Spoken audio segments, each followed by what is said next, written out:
Good morning, students. Next period, I taught you about the lithospheres. Lithosphere, hydrosphere, and atmospheres. मैंने बताया था आपको ये क्या है। अब हम बात करेंगे इकोसिस्टम्स क्या है। इकोसिस्टम को कहते क्या है?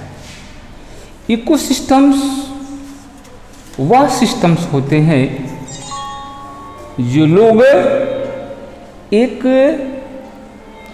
दूसरे पर डिपेंड करते हैं। जैसे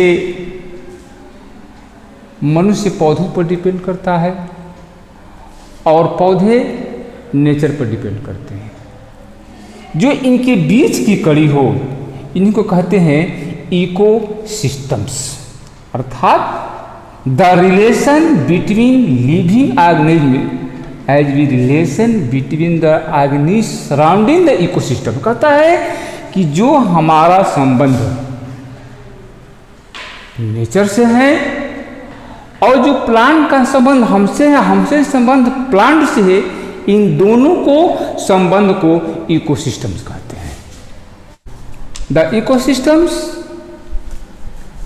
लार्ज रेन फॉरेस्ट, जहाँ वर्षा होती है, जंगल है, ग्रासलैंड, डिजर्ट है, माउंटेन्स है, lake, river, ocean, even the small pound, ये सभी जो मिल करके एक उपयुक्त वातावरण का निर्माण करते हैं, इसी को कहते हैं हम इकोसिस्टम्स।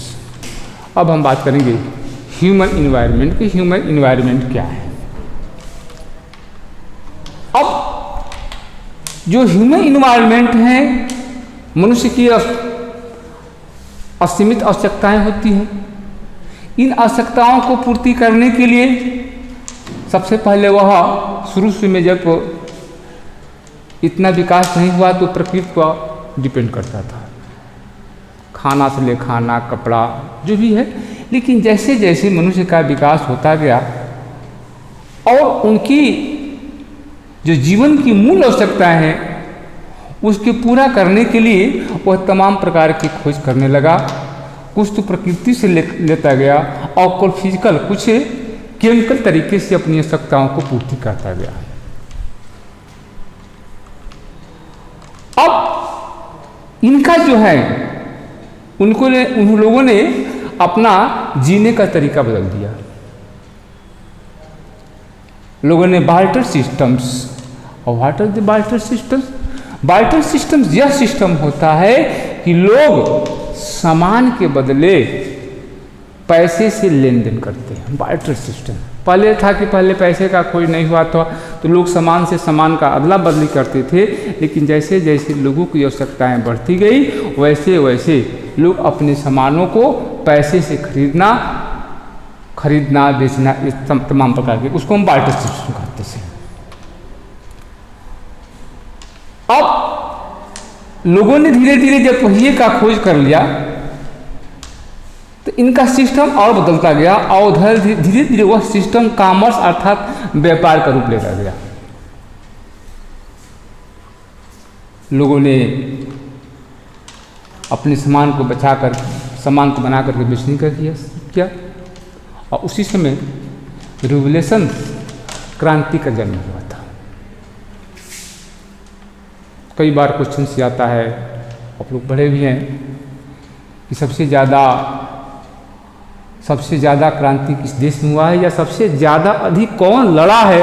तो इंग्लैंड ही ऐसा देश है कि उतना युद्ध किसी ने नहीं किया है।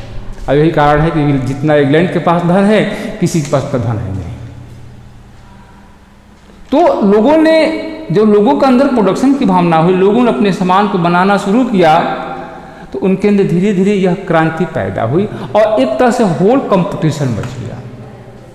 और इस प्रकार से लोगों ने नेचर के साथ और जो ह्यूमन इन्वायरमेंट है एक दूसरे के साथ ट्रांसफ़र कर लिए, जो आज भी वही काम कर चल रहा है और पहले वही काम चल रहा था। Write this question, some questions.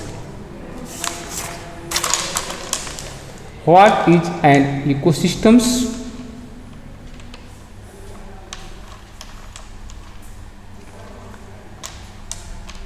Which are the major component of environments?